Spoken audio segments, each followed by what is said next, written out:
Good afternoon, Your Honors. This is case number IT 0588/2T, the prosecutor versus Zdravko Tolimir. Thank you. Thank you. Our last hearing was in late August this year. May we therefore, for the record, have the appearances of the party. The prosecution first. Good afternoon, Mr. President, Your Honors. Peter McCloskey for the prosecution. With me, my team, Quaker Vanderpooye, Janet Stewart, Nelson Thayer, Rupert Eldricken, and Abir Hassan. Thank you very much. And for the defense?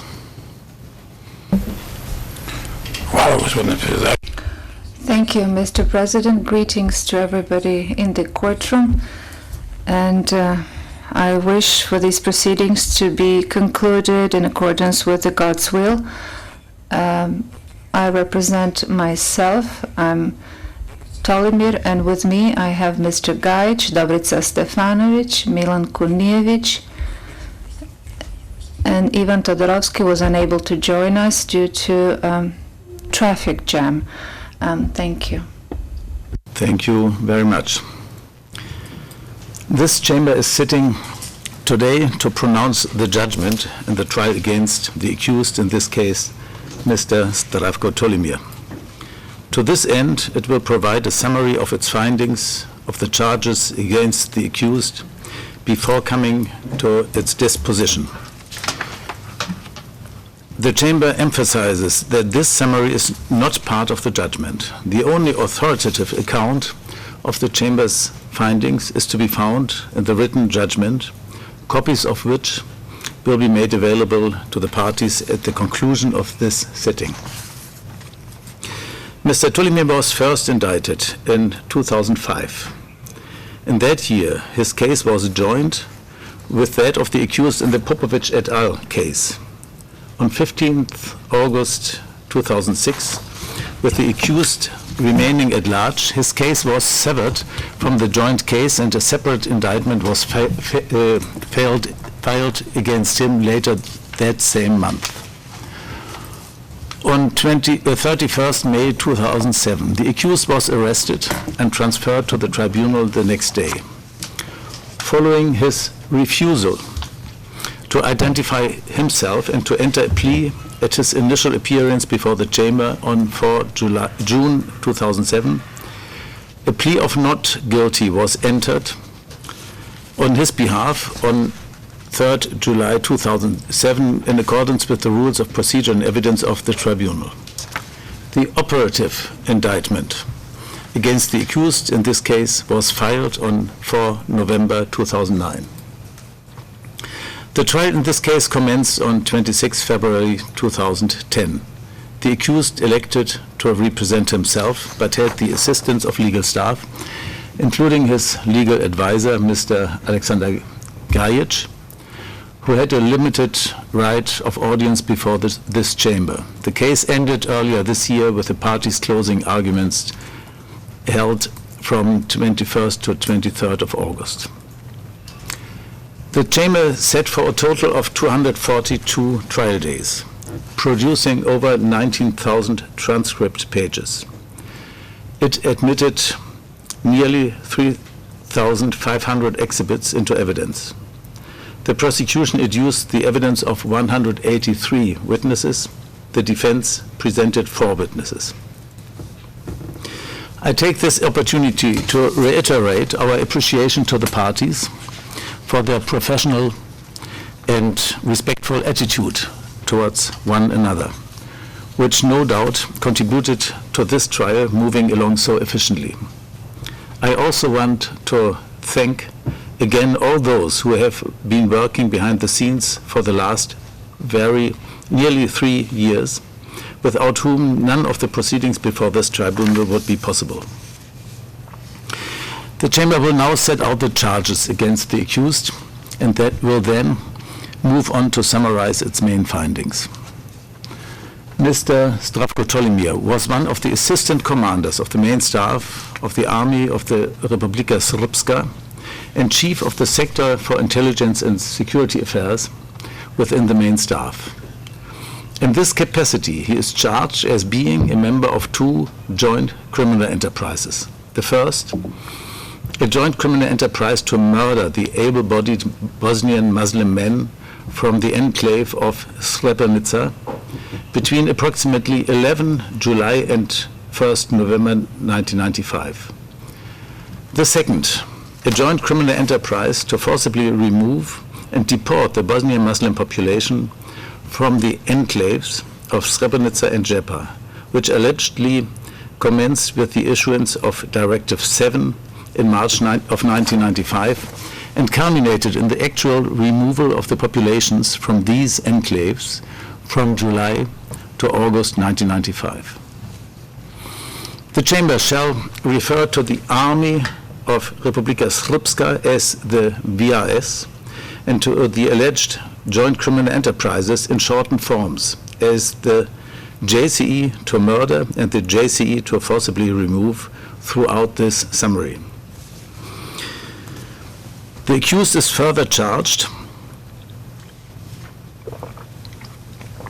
with criminal responsibility pursuant to the extended form of JCE referred to as JCE 3. These charges allege the opportunistic killings of smaller groups of able-bodied men from Srebrenica as a foreseeable consequence of both JCEs, the foreseeable targeted killings of 3 Bosnian Muslim leaders of Jepa as a foreseeable consequence of the JCE to forcibly remove, and other persecutory acts as a foreseeable consequence of both JCEs. The prosecution alleges that it was foreseeable to the accused that these acts would be carried out by Bosnian Serb forces by virtue of his membership in the respective JCEs. The accused is not only charged with commission of these crimes, including through his alleged membership in the 2 JCEs, but also pursuant to Article 7.1 of the statute with planning, instigating, ordering, and otherwise aiding and abetting in the planning, preparation, and execution of the charged crimes. These crimes set out in the indictment covered in 8 counts with which the accused is charged. These are Count 1, genocide; Count 2, conspiracy to commit genocide; Counts 3, 4, and 6 through 8, the crimes against humanity of murder, extermination, persecutions, inhumane acts through forcible transfer and deportation; and Count 5, murder as a violation of the laws or customs of war. On the basis of these charges and the evidence it has presented, the prosecution has requested a sentence of life imprisonment. The accused has taken the position that there is no credible evidence on the basis of which the Chamber could find the accused criminally responsible beyond reasonable doubt, and that therefore he should be acquitted. I first turn to the Chamber's factual findings in this case. For the most part, these are the findings made by the majority. A dissenting opinion by Judge Niambe follows the main text of the judgment.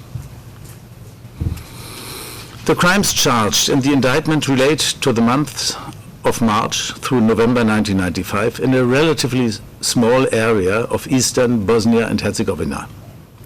In particular, the crimes concern the enclaves of Srebrenica and Jepa, which had been declared safe havens by United Nations Security Council resolutions in the spring of 1993. At the outset, it must be noted that the alleged crimes cannot be considered in a vacuum. They followed years of armed conflict in Bosnia and Herzegovina. The Chamber has remained aware of this context throughout the case. The Chamber's task, however, is not to decide on the legitimacy of the war that took place between the Bosnian Serbs and Bosnian Muslims in this region. The Chamber emphasizes that its role is limited to the determination of the individual criminal responsibility of the accused, Mr. Zdravko Tolimir, for genocide, crimes against humanity, and war crimes that took place within the context of this war. The majority has found that already in 1992 there was a policy in place at the highest levels of Republika Srpska which sought to remove the Bosnian Muslim population from eastern Bosnia and Herzegovina, among other locations. This policy was reaffirmed by Directive 7, issued in March of 1995, a directive signed by the President of the Republika Srpska, Radovan Karadzic, who was assisted in its drafting by various sectors within the VRS main staff. This included the sector of intelligence and security affairs, headed by the accused. This directive, in relevant part, called for the creation of, I quote, an unbearable situation of total insecurity, with no hope of further survival for the inhabitants of Srebrenica and Jepa, end quote. To be achieved through, and I quote again, planned and well thought out combat operations, end quote.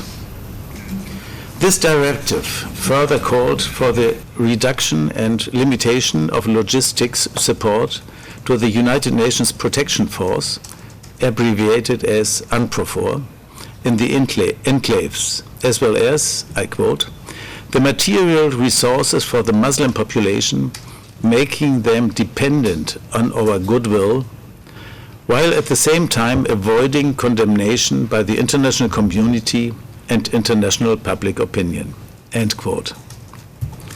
The majority has found, Judge Nyambe dissenting, that the issuance of Directive 7 in March of 1995 signified the start of an intensive period of activities by Bosnian Serb forces, comprising both the VRS and the Ministry of Interior, aimed at achieving the goals set out therein.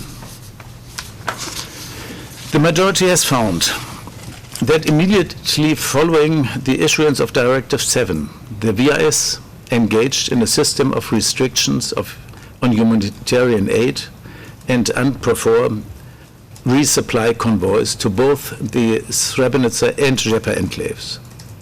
These restrictions had the intended effect of making life for the Bosnian Muslims inside the enclaves unbearable. Concurrent with the steady increase of restrictions as of early spring 1995, by June that year, the VRS had surrounded the Srebrenica enclave. While much of the VRS efforts targeted members of the Army of Bosnia and Herzegovina, abbreviated as ABIH, who were operating from within the enclave, the majority has found that these military activities were also aimed at civilian targets and were intended to terrorize the Bosnian Muslim population. By early July 1995, a devastating humanitarian situation engulfed both enclaves.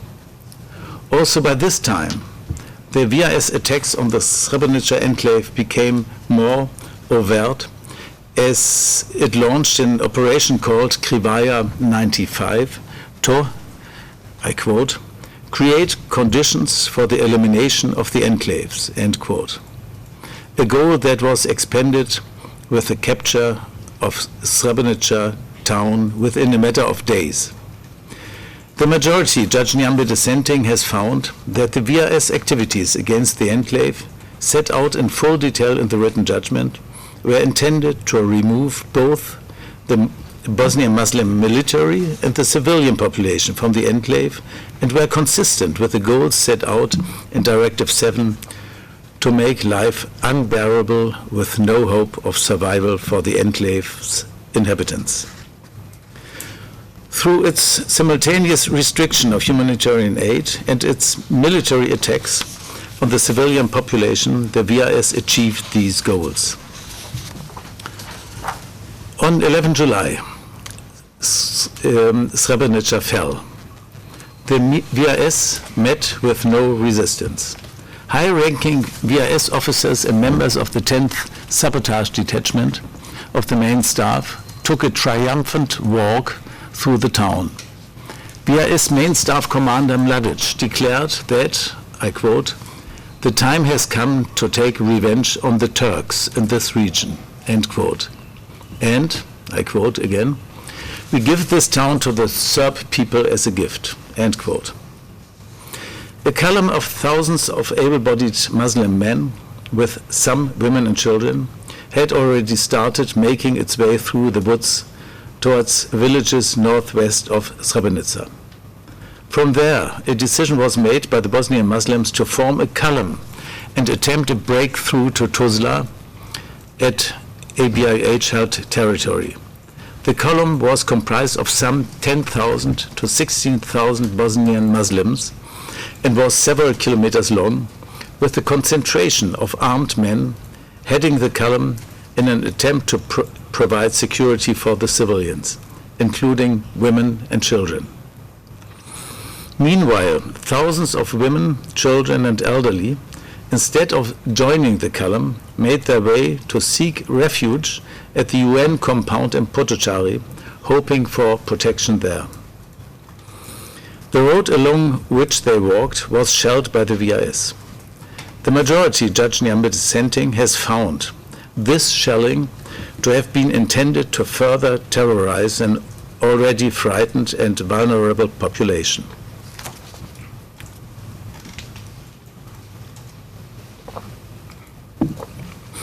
Against the backdrop of these events, two meetings were held on the evening of 11 July 1995 at Hotel Fontana at Bratunac. VIS representatives attending these meetings included Mladic and Main Staff Intelligence Officer Radoslav Jankovic. On the UNPROFOR side, representatives of the Dutch battalion, abbreviated as Dutchbat, namely Commander Karimans and Officer Boering, attended. The meetings were intended to discuss the fate of Bosnian Muslim civilian population taking shelter at the UN compound in Potocari.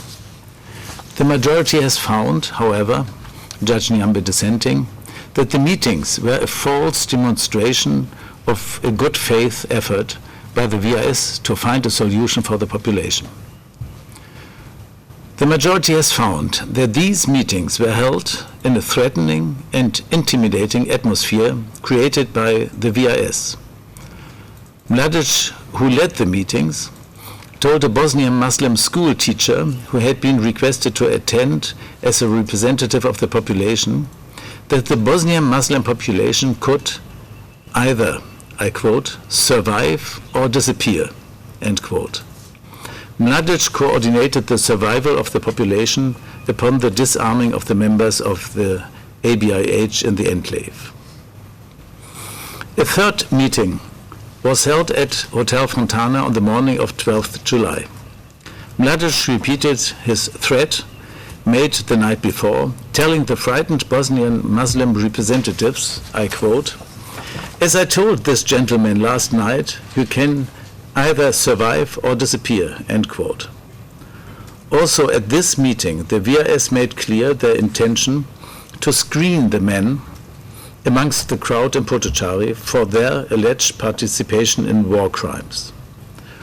Following this meeting, Karimans and Boering approached Chief of Intelligence and Security of the Bratunac Brigade, Momir Nikolic, and Svetozar Kosoric, Chief of Intelligence of the Drina Corps, seeking clarification as to what was meant with the proposed screening of men.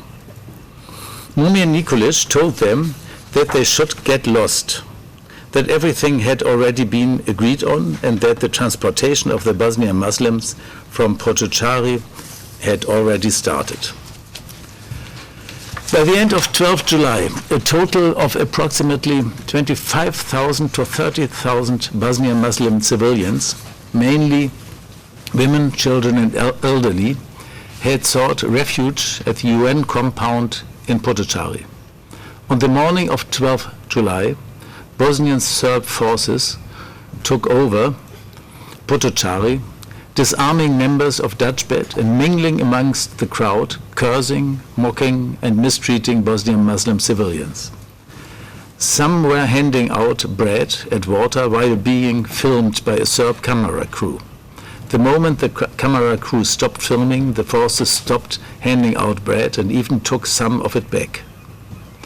As the Bosnian Muslim women and children boarded the buses arranged by the VIS, their male family members, including young boys as well as elderly and infirm men, were separated and detained at several locations near the UN compound, most notably in a house known as the White House. The majority has found that by the end of 12 July, 9,000 Bosnian Muslims had been forcibly transferred by bus from Potocari to Kladan. Those that remained, awaiting their forcible transfer on the next day, endured a night that was described as hell. Moans and screams resonated amongst the crowd. Gunshots pierced the evening, and members of the Bosnian Serb forces continued to take Bosnian Muslim men away, as they had done throughout the day. Some men did not return. Conditions there were so miserable that several Bosnian Muslim civilians committed suicide or attempted to do so. By the morning of 13 July, everyone was desperate to leave Potocari. The majority has found, judging by dissenting, that under these appalling circumstances, the Bosnian Muslim population gathered in Potocari had no choice but to leave. The Bosnian Muslim men and boys who were separated from the crowds in Potocari became the subject of the second joint criminal enterprise alleged in this indictment. The majority has found that early in the morning of 12 July, just before the start of the third meeting at Hotel Fontana, members of the security organs under the accused professional command referred to a plan to murder these men, discussing possible locations for the planned executions. The majority, Judge Nyambe dissenting, has found that in keeping with this plan, at least 1,000 men and boys, having been forced to leave behind their belongings and identification documents, were detained at the White House by Bosnian Serb forces. They were kept in horrid conditions, some of them physically mistreated, before being transported by bus to Bratunac. The majority has found that the plan to murder them had already begun to materialize by this time.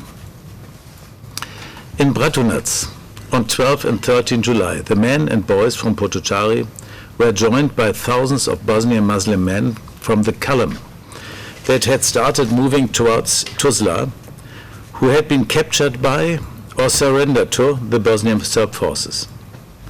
These men were detained in buildings and buses throughout Bratunac, where they suffered physical and verbal abuse. Some of the men were murdered in Bratunac town and the Bratunac area. On the morning of 14 July, following the massive logistical operation to procure vehicles and fuel, thousands of Bosnian Muslim men were transported north to Zvornik municipality, where they were detained for a short period of time before meeting their ultimate fate at the hands of Bosnian Serb forces. The chamber feels compelled to highlight a number of such killing incidents. In the late afternoon of 13 July, hundreds of Bosnian Muslim men were transported from a meadow in Sandici by bus, and some directed by foot, to a one-story building known as the Kravica warehouse in the Bratunac area. When the warehouse was packed full, Bosnian Serb forces started firing at the men inside, using machine guns as well as hand and rocket-propelled grenades. They fired for hours, with intermittent lulls in the shooting in which the wounded moaned and called out names. These executions continued into the morning of 14 July. The accused's immediately subordinate, Beara, was directly involved in the burial operation of between 600 and 1,000 Bosnian Muslim men who the chamber found had been murdered at the warehouse between 13 and 14 July 1995. On the evening of 13 and morning of 14 July, hundreds of Bosnian Muslim men were transported by bus to a school in Grbavci, located near Orahovac. There, they were crammed into the gymnasium of the school building. In the afternoon of 14 July, they were transported by bus to two separate killing sites nearby. Upon disembarking, they were shot by Bosnian Serb forces. Some of the wounded prisoners were cursed and left to suffer in agony before they were finally killed.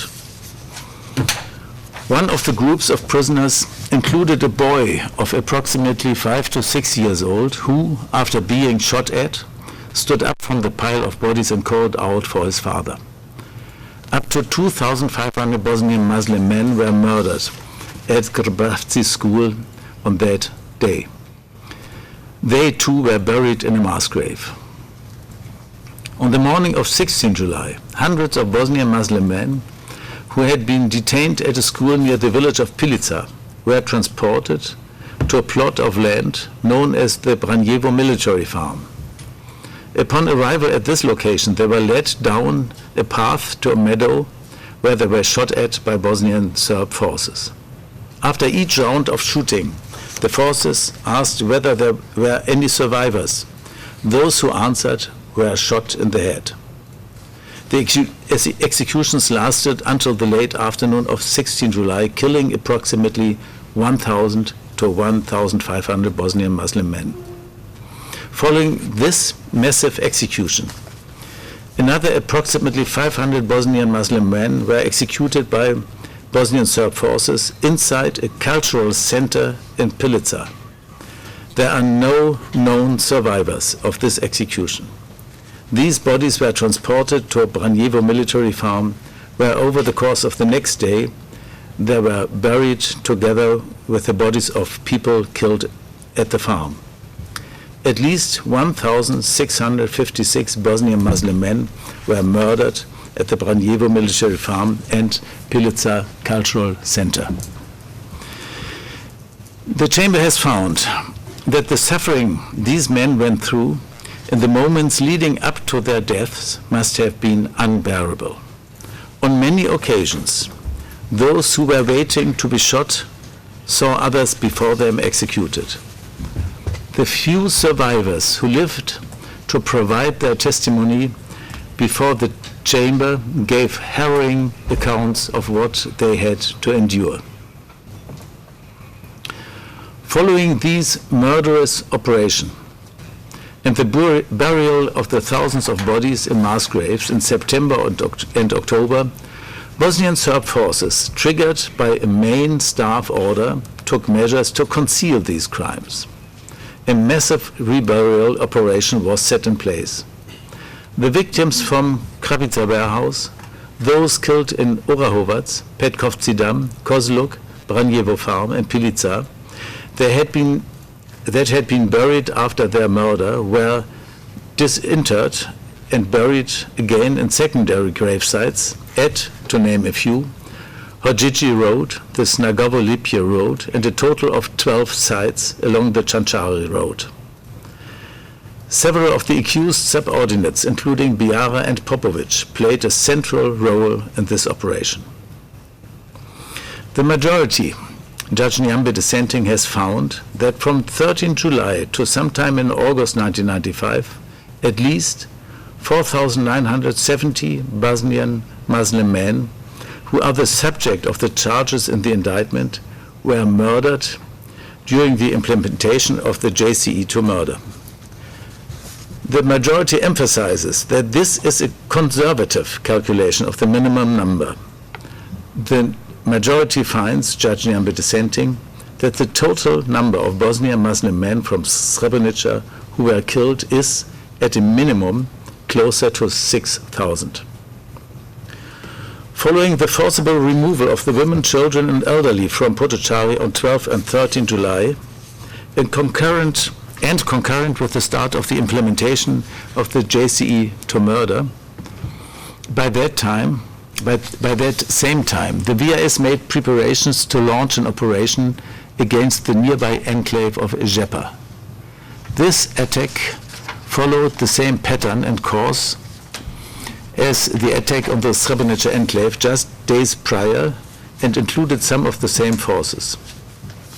The Bosnian Muslim population from Žepa, in panic with the news of the forcible removal from Potocari having started to spread, sought refuge in the hills above Žepa. On 13 July, a meeting was held between the VIS and representatives of the Bosnian Muslim War Presidency of Žepa, at which the accused informed them that the only alternative to, quote-unquote, evacuation of the population was the use of military force by the VIS. Attacks by the VIS against surrounding villages in the weeks prior had already resulted in the destruction of at least 30 Bosnian Muslim homes, further instilling fear in the Bosnian Muslim population.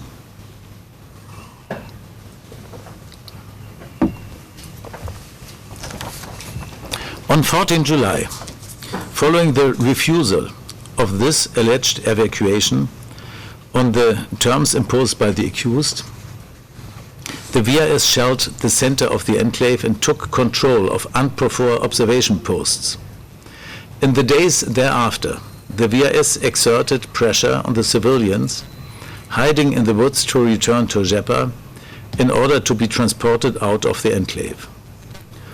Following the failure of a second meeting held on 19 July, on 24th of July, the Bosnian Muslim representatives were forced to sign an agreement concerning the disarmament of the ABIH in the enclave and the, quote-unquote, evacuation of the civilian population. From 25 to 27 July, under the direct authority of the accused, who was present in the enclave throughout the entire operation, nearly 4,400 Bosnian Muslim women, children, and elderly were forcibly removed from Žepa enclave. As with the Bosnian Muslim population that had taken refuge in Potocari, the majority has found, Judge Njambe dissenting, that they did not have a choice. Their fate was decided for them. Mladic appears on video footage entering many of the buses of tired, hungry, and frightened Bosnian Muslims, telling them that he was giving them their life as a gift. Meanwhile, with the news of the fate of the men of Srebrenica having spread, the able-bodied men from the Žepa enclave remained in hiding in the woods, with some of them making their way across the Drina River into Serbian territory in fear for their lives. The Chamber now turns to a brief summary of its legal findings. The Chamber has found that there was a state of armed conflict in Bosnia and Herzegovina at the time the crimes were committed, and that these crimes were connected to this conflict. The Chamber has also found that there was a widespread and systematic attack directed against the Bosnian Muslim populations of the Srebrenica and Žepa enclaves, and the majority, Judge Njambe dissenting, has found that the acts of the accused were part of that attack. As such, the jurisdictional requirements set out in Articles 3 and 5 of the statute have been met. On the basis of the factual findings summarized above, the majority, Judge Njambe dissenting, has, moreover, found beyond reasonable doubt that the two joint criminal enterprises charged in the indictment existed. The majority recalls, Judge Njambe dissenting, that at least 4,970 men and boys, subject of the charges of the indictment, were murdered by Bosnian Serb forces. The Chamber has found that these forces carried out the murders with discriminatory intent so as to constitute persecutions. During their mistreatment, detention, and up to the moment of their murder, these men were cursed and mocked and often beaten for their affiliation to the Islamic faith. Some were forced to sing Serb songs or sing pro-Serb slogans immediately before their death. The Chamber has found that the harm inflicted upon these men rises to the level of serious bodily and mental harm and constitute acts of genocide. Turning to the murders of the three Bosnian Muslim leaders of JEPA, Mehmet Hayrić, Avto Palić, and Amir Imamović, the majority has found that these murders similarly constitutes acts of genocide. These three men were members of the JEPA's war presidency and important and prominent leaders within the enclave.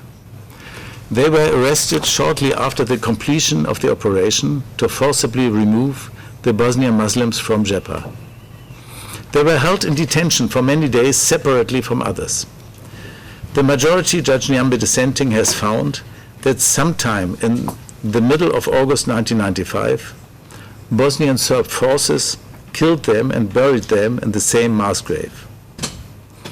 The majority has found that while there were only three in number, in view of the size of the JEPA enclave, these three men constituted the core of its civilian and military leadership. It has found that the killing of Avto Palić, given his status as a defender of JEPA's Bosnian Muslim population, had a symbolic purpose, signifying that there was no hope of survival for this population in the enclave. The majority has also taken into account the fate of the remaining population of JEPA.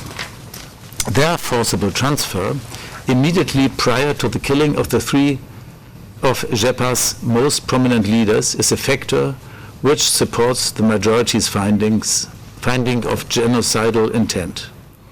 The majority has found that in the case of JEPA, removing its Bosnian Muslim civilian population, destroying their homes and their mosque, and killing three of their most prominent leaders was done with the purpose of ensuring that the Bosnian Muslim population of this enclave would not be able to reconstitute itself.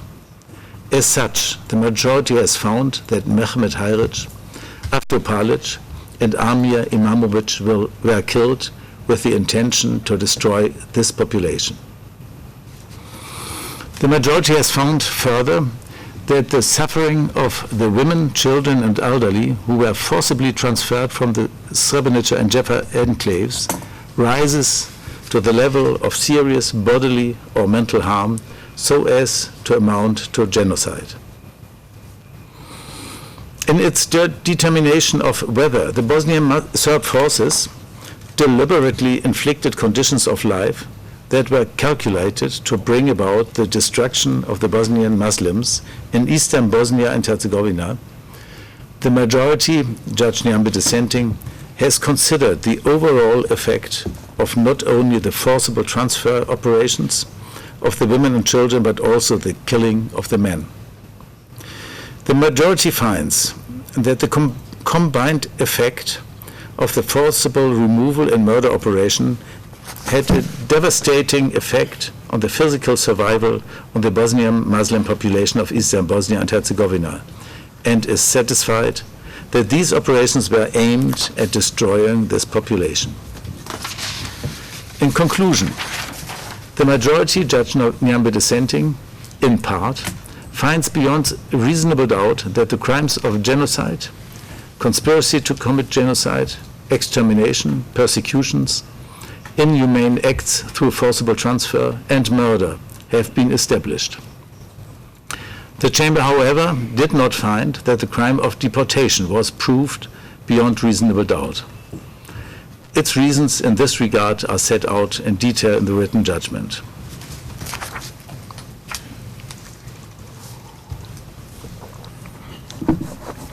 I now turn to the summary of the majority's findings on the accused's responsibility for the crimes charged. Mr. Tolimir was the chief of the Sector for Intelligence and Security Affairs of the main staff of the VIS. a position to which he had been appointed already in 1992, following almost 20 years of experience in this area of work.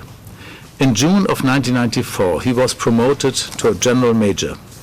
He was one of the 7 assistant commanders in the main staff and directly responsible to main staff commander Mladic, with whom he had a particularly close relationship.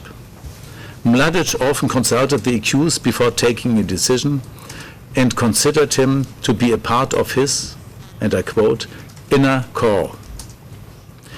Witnesses who testified before the chamber referred to the accused as Mladic's right hand, his eyes and ears, and closer to being an equal to Mladic than a subordinate.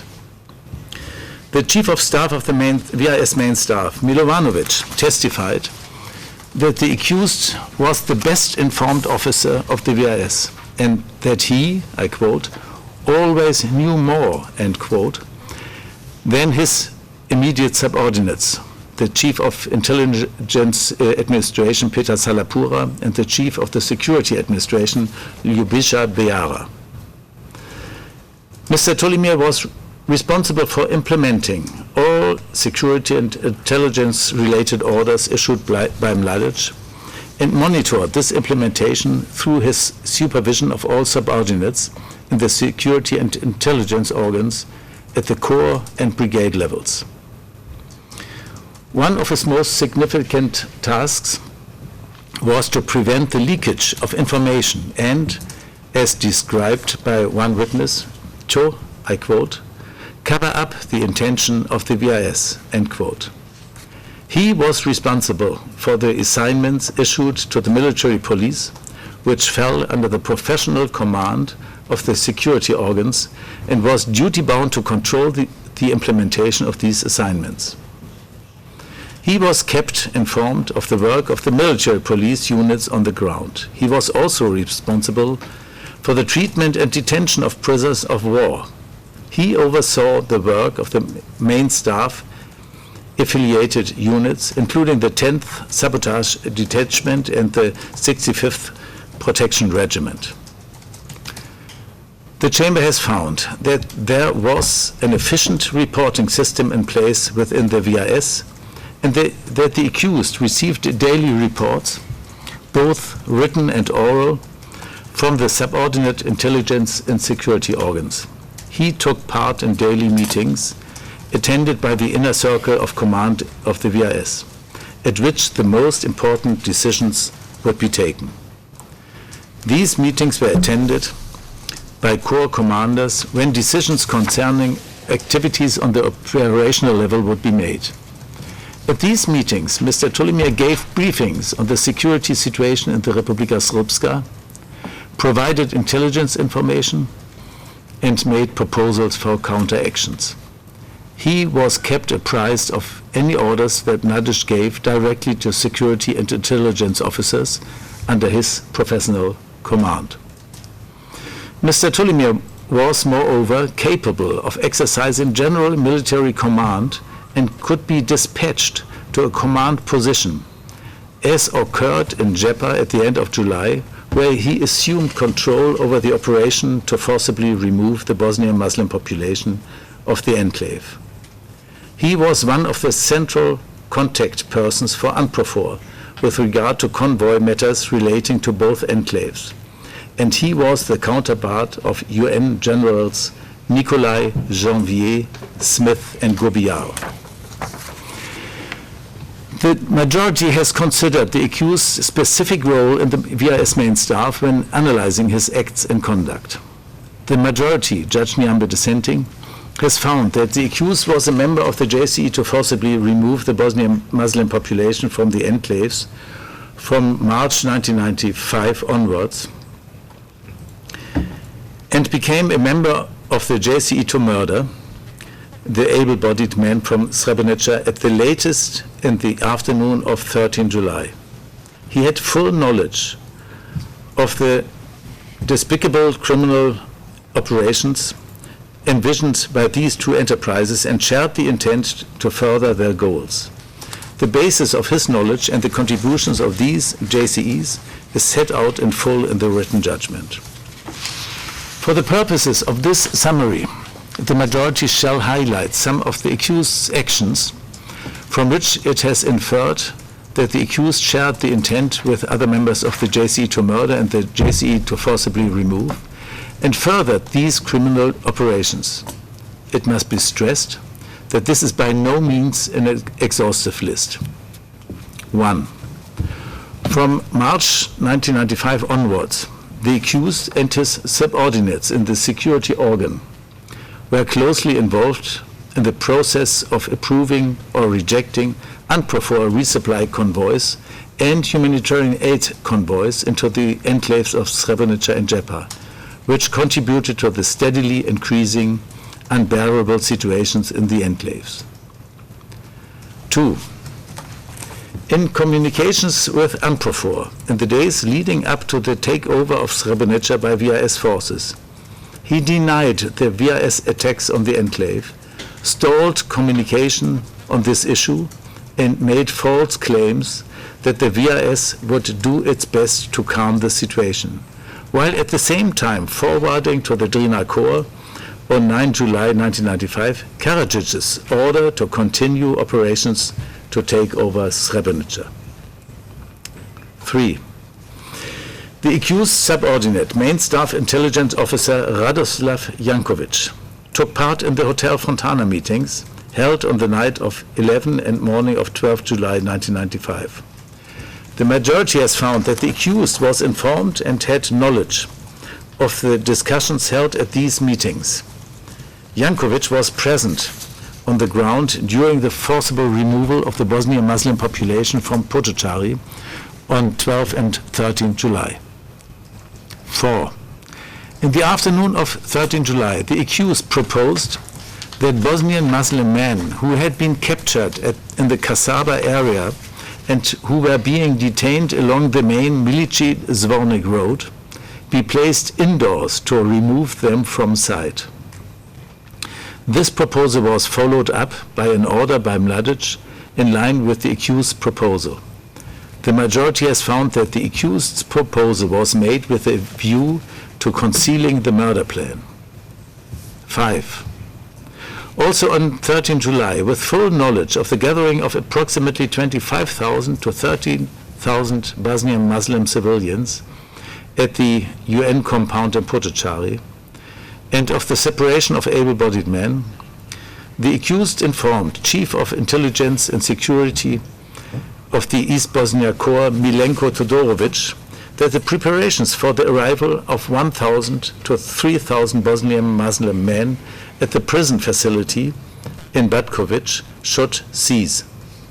The majority has found that the accused, in ordering that the preparations should be stopped, had knowledge of the fact that these men would be murdered instead. 6. Following the completion of the forcible removal operation in Potocari, at a meeting at Bokšaneca on the outskirts of Jepa enclave on 13 July, the accused stated to those present that, I quote, "Srebrenica has fallen and now it's Jepa's turn," end quote, adding that the only alternative to the evacuation of Jepa's population was the use of military force. Late that same evening, he proposed that Jepa be captured within 21 hours in order to, I quote, avoid the condemnation and reaction by the international community, end quote. 7. On 21st July 1995, following days of intense shelling of Jepa by the VIS, and aware of the fact that the civilian population of Jepa had already sought refuge in uninhabited places, the accused proposed that in order to accelerate the surrender of the ABIH forces, groups of fleeing Bosnian Muslim civilians should be, I quote, destroyed, end quote. 8. From 25 to 27 July 1995, he was present in Jepa and commanded the forcible removal operation of the Bosnian Muslims as they were packed into buses and driven to Tladan, walking around with his pistol pointing up at the sky, intimidating this vulnerable group of mainly women, children, and elderly. 9. Through his position as Chief of Intelligence and Security, he had the legal duty to protect prisoners of war. Despite being able to do so, he did not. Following the commission of crimes by Bosnian Serb forces, including by his subordinates, he failed to take any action against them. He did not distance himself from their crimes and instead assisted in the cover-up of the thousands of murders committed by Bosnian Serb forces.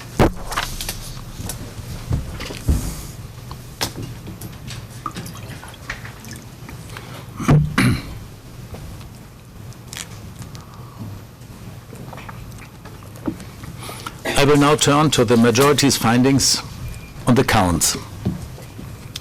In its determination of the findings on the counts charged, the majority particularly took into account Mr. Tolimir's position within the main staff of the VIS and his capacity as chief of the sector for intelligence and security affairs.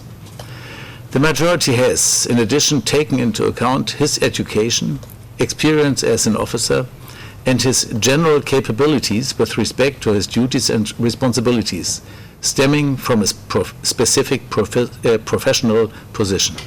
The majority has found that Mr. Tolimir has had extensive knowledge of the situation on the ground from March 1995 and onwards. The majority reiterates its findings that the accused significantly contributed to both of the JCEs charged, including through his failure to protect prisoners of war. The crimes that were committed were massive in scale, severe in their intensity, and devastating in their effect. The implementation of the two JCEs occurred over a very short period of time in a small geographical area. The accused played a coordinating and directing role throughout the entirety of this period. The majority finds that he had knowledge of the genocidal intent of other JCE members, including that of his security and intelligence organs, whose the majority has found were extensively involved in carrying out the JCEs. The accused encouraged the use of derogatory terms, thereby provoking ethnic hatred amongst members of the Bosnian Serb forces and sending out a message that Bosnian Muslims were human beings of a lesser value. On 21 July 1995, the accused proposed to destroy, I quote, groups of Muslim refugees, end quote, with a view of accelerating the surrender of the ABIH in Zepa.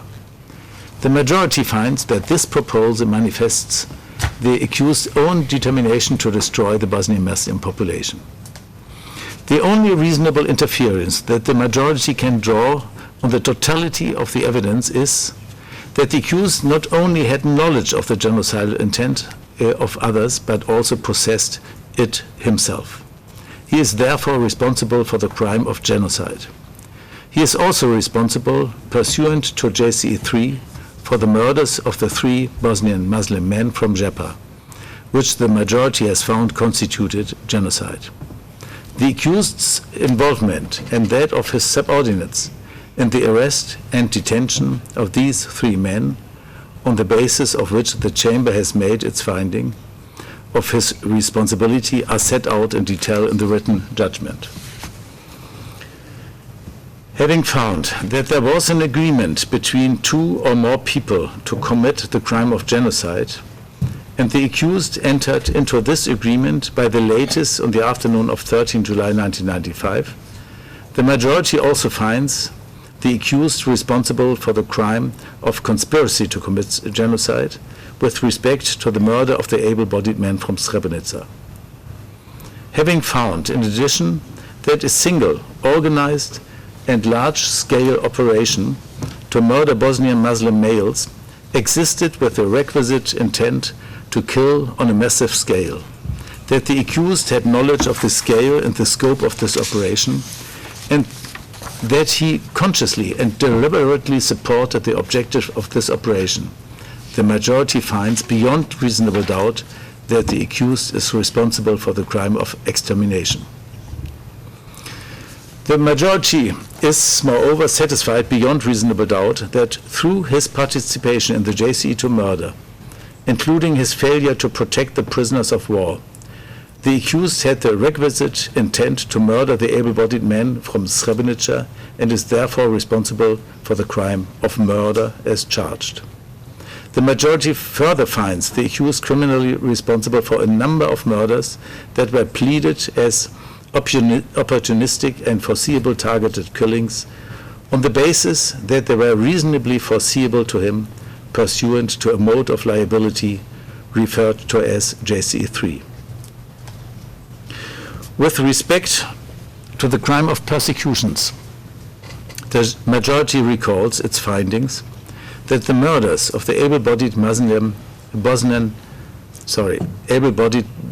Muslim males, the cruel and inhumane treatment of the Bosnian Muslim population, the terrorization of the civilian population, the destruction of homes of the Bosnian Muslims and the mosques in Srebrenica and Jebba, and the forced removal of women, children, and elderly out of the enclaves were all committed with the intent to discriminate on political, racial, or religious grounds and amount to persecutions.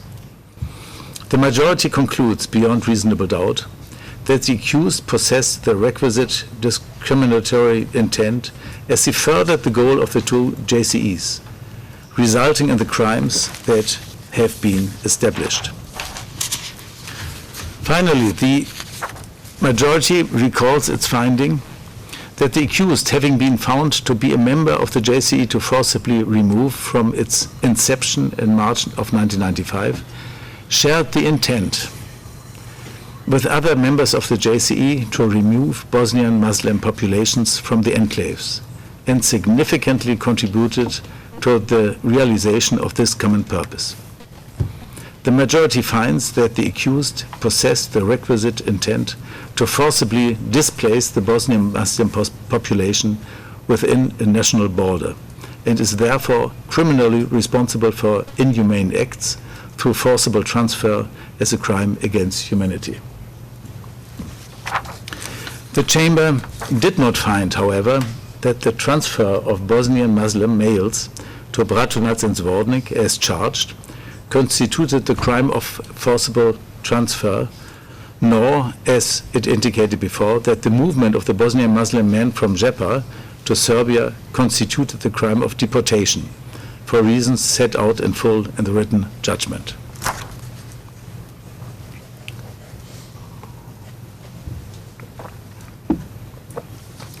Before turning to its disposition, the majority summarizes in short the main factors it considered when determining the sentence. Bound by the statute and the rules, the majority determined the gravity of the offenses of which the accused has been found guilty, as well as any aggravating or mitigating circumstances.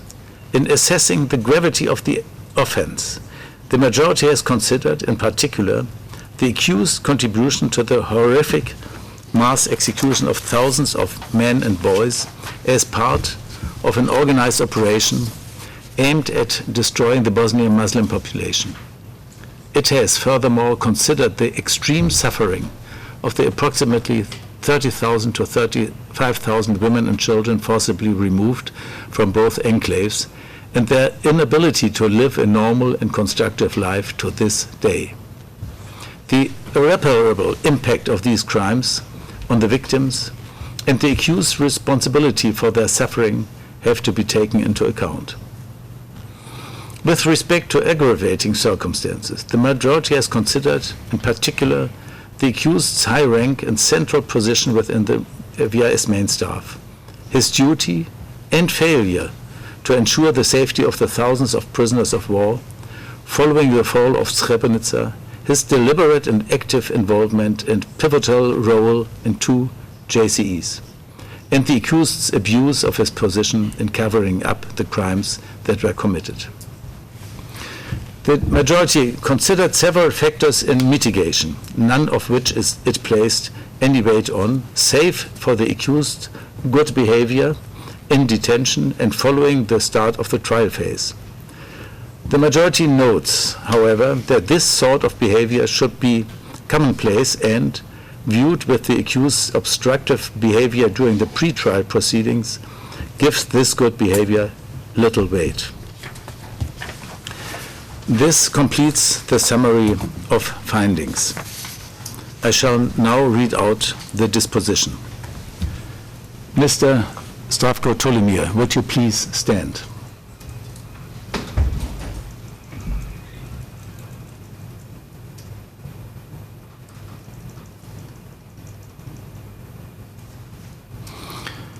The Chamber, by majority, Judge Nyambe dissenting, finds you, Zdravko Tolimir, guilty, pursuant to Article 7(1) of the statute, through commission of the following crimes. Count 1, genocide, under Article 4(3)(a) of the statute. Count 2, conspiracy to commit genocide, under Article 4(3)(b) of the statute. Count 3, extermination, a crime against humanity under Article 5(b) of the statute.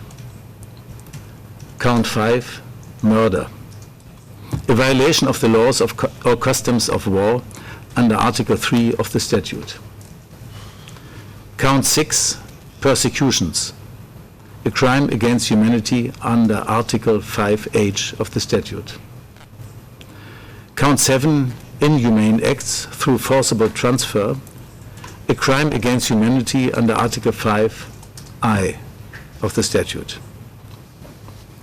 In relation to the following count, on the basis of the principle relating to cumulative convictions, the majority does not enter a conviction. Count 4, murder, a crime against humanity under Article 5(a) of the statute.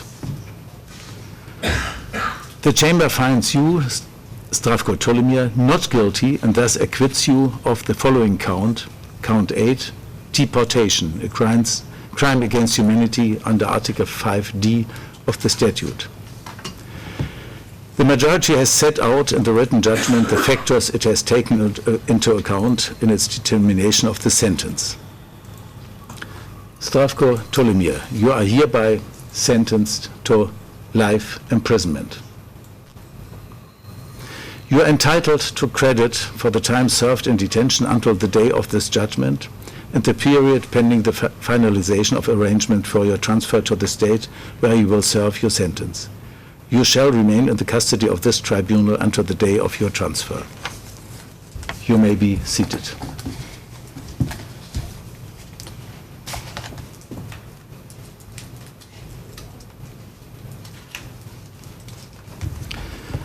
The registry shall now hand out copies of the judgment to the parties.